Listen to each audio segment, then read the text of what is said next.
Hi, this is Mr. H, and we're going to do the review for the second quiz. So let's get started. Uh, First, we're going to look at double negatives, and just remember when you have double negatives right next to each other, that's always going to be a positive, right? So we can bring down everything else. I'm going to try to line things up as much as possible. Make this a little bigger for you. There we go. And let's start on the side with the variable. That'd be on the right-hand side. And do addition, subtraction first, and then we can multiply or divide. So we have a plus 4, so let's subtract 4, do the inverse operation. Okay. That equals 0, and 16 minus 4 equals 12. So we have 3 times what equals 12. And you can probably guess the answer by now, but make sure you show the work also. Divide by 3 both sides, and 12 divided by 3 is 4. So y equals 4. Okay, let's go to number 2. We have variables on the same side. So we did a whole day of this. When you have variables on the same side, we got to combine them first before adding subtracting. So 8x minus 10x is negative 2x. Make sure you get that negative in there. So now the question is, negative 2 times what is negative 14? And once again, we can, no adding, subtracting here, we go straight to dividing by negative 2 on both sides. That cancels out, equals 1. So 1x, or just x, equals negative 14 divided by negative 2 is positive 7. There we go. Okay, number 3. Now be very careful, number 3. A lot of people want to use the reciprocal here because they're used to using reciprocals with fractions. However, the fraction is not in front of the variable. This is just a what number minus 7 over 3 equals 5 over 3. Okay? So we're going to do the same thing we did before, the opposite operation. This is subtraction. We're going to add 7 over 3 to both sides. I'm going to put 7 over 3 right like this. All right, so this equals 0. We get m by itself equals, and 5 plus 7 is 12, and then the same denominator is 3, and of course simplify that, 12 divided by 3 is 4.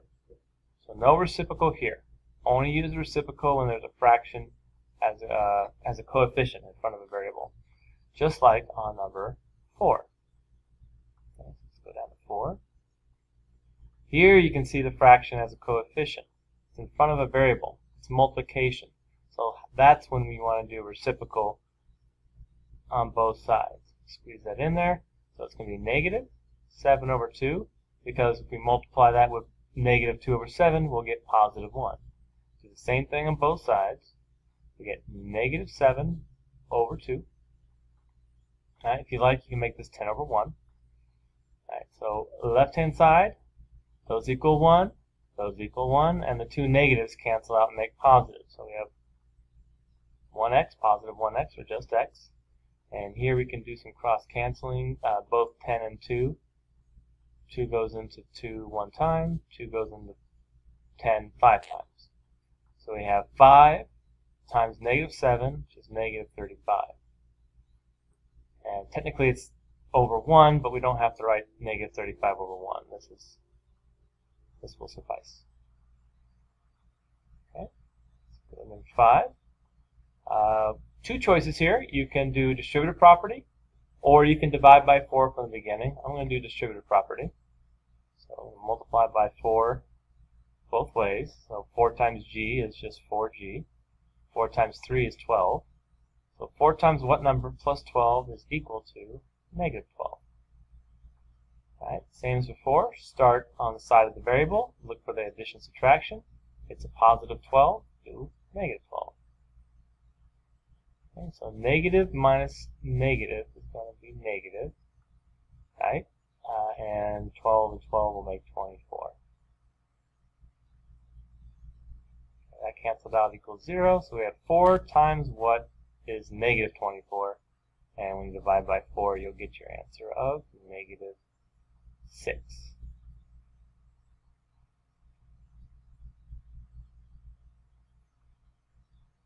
Okay. keep it going. Here we have a combination of adding, subtracting, and a fraction coefficient, so we'll multiply by a reciprocal there. So let's start with the adding, subtracting. We've got a minus 2, add 2 to both sides. So we have 4/5 n equals negative 4.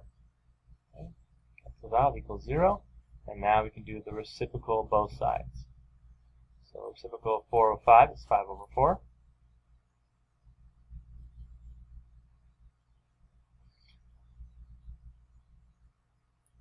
And we have, let's see here, be careful about this, we got the 4's canceling out, but not the negative. So we have a negative and a 5.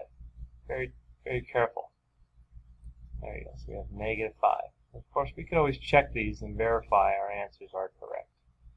Put them back in for a check. Let's keep this going. Okay.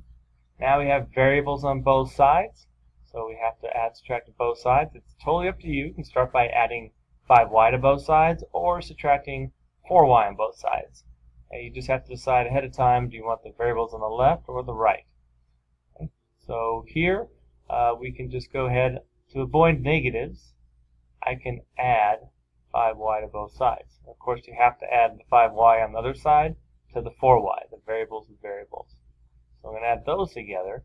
And at the same time, since I put the variables on the right-hand side, meaning I canceled out on this side, so variables over here, I kind of want to do the other direction with the numbers. So let's get rid of the numbers on the right-hand side by adding 5 to both sides. You can do this all in one simultaneous step. Or you can do it in 2 different steps, either way. Get a little straighter. There we go. So we have 0 here and 0 here. You'll notice just numbers on the left, 14. And on the right-hand side, just variables. So we have 9y. And now we can finish, divide both sides by 9. Now don't be alarmed. Just because it's a fraction doesn't mean it's wrong. Okay, a lot of our answers have had nice integer whole number answers, but it's okay if it doesn't. So if it comes to this, you can leave it as an improper fraction that's fully reduced. So I cannot reduce this anymore. Don't make it a mixed number. Don't make it a decimal. You can leave it just like this. No extra work needed. Okay. 8 and 9, as we said in class, we're going to skip those for now. Those are going to be problems from our Monday homework, and not on this quiz. So we can flip it over to the back. All right. Okay, some more fractions. It might be useful to rewrite just this part right here, because there's a 1 here, that's 1y, and rewrite it as 1/7 y. It'd be easier for taking reciprocals and things like that later. So, and then bring down everything else. Bring down the minus 1/2, it equals 3/7. Okay, now let's go ahead and solve. Start on the side of the variable. Start with the number being added or subtracted. Same rules, fractions or whole numbers. So we have a minus 1/2. I'm going to do a plus 1/2 to both sides. Add 1/2 over here. Okay. If you need to, you can do some common denominator work. So we need to get a common denominator of, let's see here, 2 and 7. Common denominator would be 14, right? That's the smallest number both 2 and 7 go into. And then we'd have to multiply 2 times 7 to get 14. So I got to do the same thing on the top and get 7. And likewise here, to get 7 to 14, I got to multiply by 2. So let's multiply by 2 top and bottom and get 6. So we have 13 over 14. And that's fully reduced. And then that canceled out.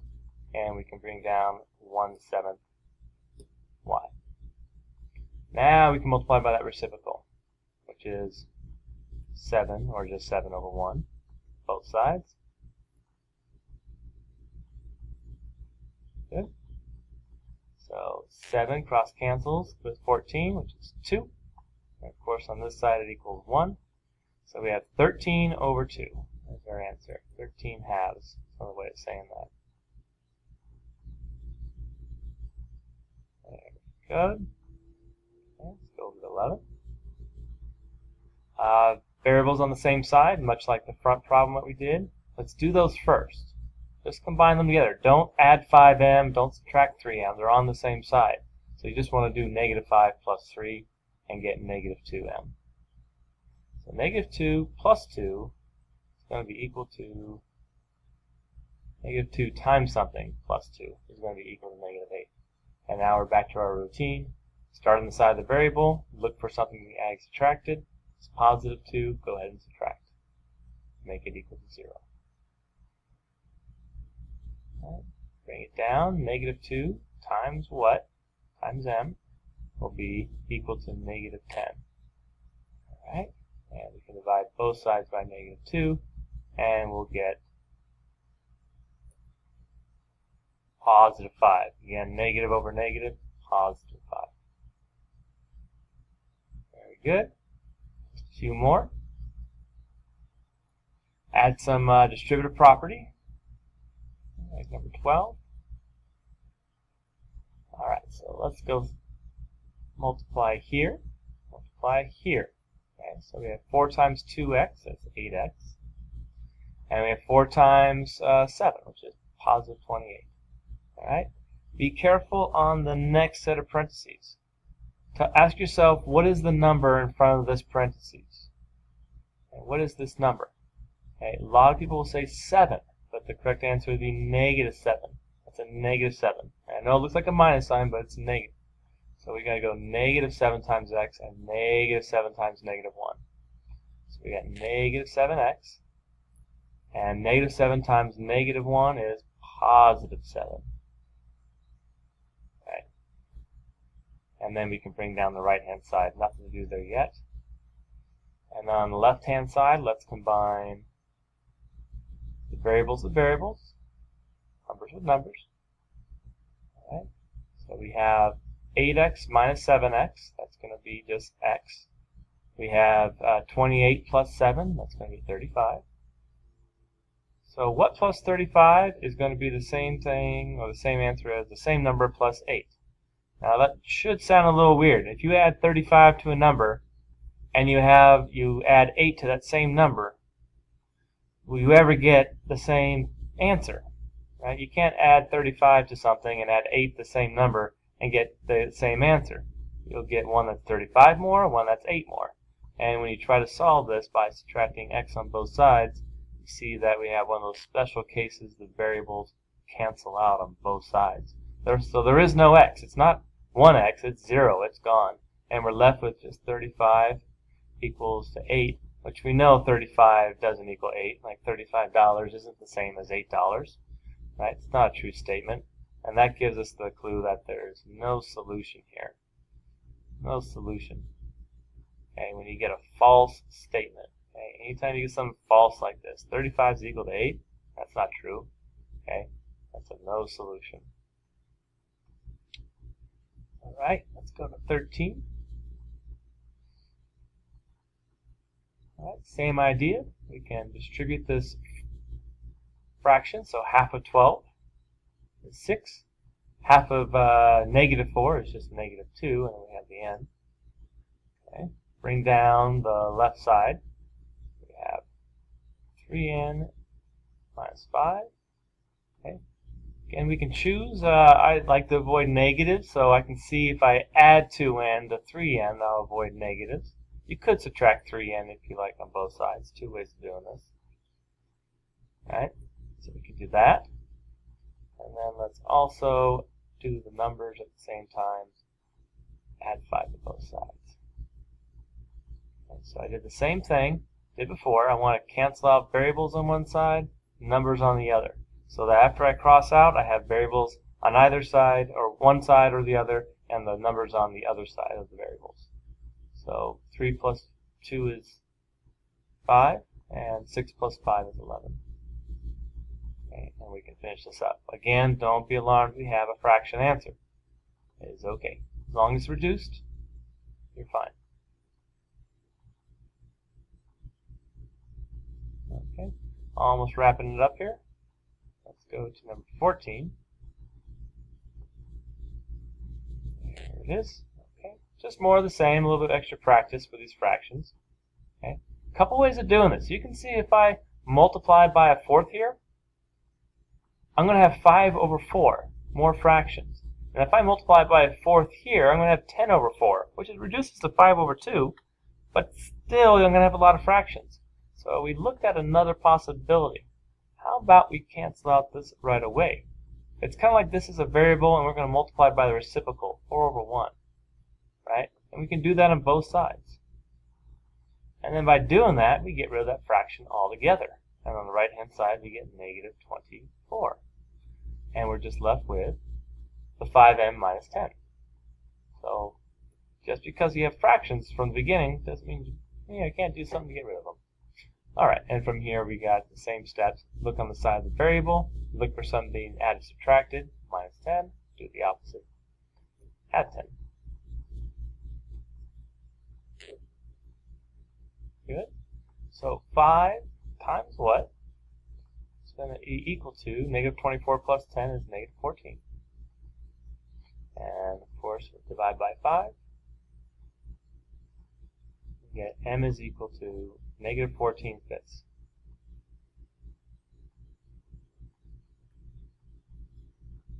Box and circle that. There we go. And lastly, some more fractions. That's okay.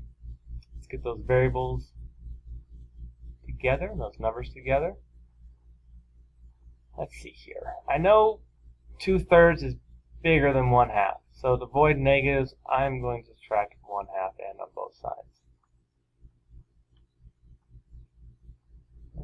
And therefore, I got to get rid of the number on this side. So I'm going to add 8 to both sides. Good. So we have what? 8 minus 2, or negative 2 plus 8, same thing, 6, is equal to, we'll have to do a little bit of work over here off to the side. We have 2/3 minus 1/2. I'll drop the variables for now. Common denominator of 6, right? 6 goes into both of the, 6 will go in, yeah, the 3 or 2 will go into 6 evenly, that's what I'm trying to say. And then same steps, how do we get from 3 to 6? Got to multiply by 2, so we have 4. And how do we get from 2 to 6? Got to multiply by 3, so we have 3. So we got 4, 6 minus 3, 6, which is just 1/6. And don't forget, we'll put the variable back on. So we have 1/6 n. All right. So do that reciprocal, 6 over 1, both sides. 6 over 1, both sides. If you like, you can make this 6 over 1 too. So 6 times 6 would be 36. Okay, and of course, these will be canceling out. And we don't have to put over 1. Leave that part off. Okay, that concludes the review. Now, if you really want to do this well tomorrow, make sure you can do all these problems begin and end without stopping and get 100%. Don't just satisfy copying off a screen or writing down from the solution guide. Make sure you can actually do them begin and end on your own. Okay, you got to be honest. You got to spend the time and really make sure it's all by yourself. Okay, so good luck, and you'll do well tomorrow, I'm sure.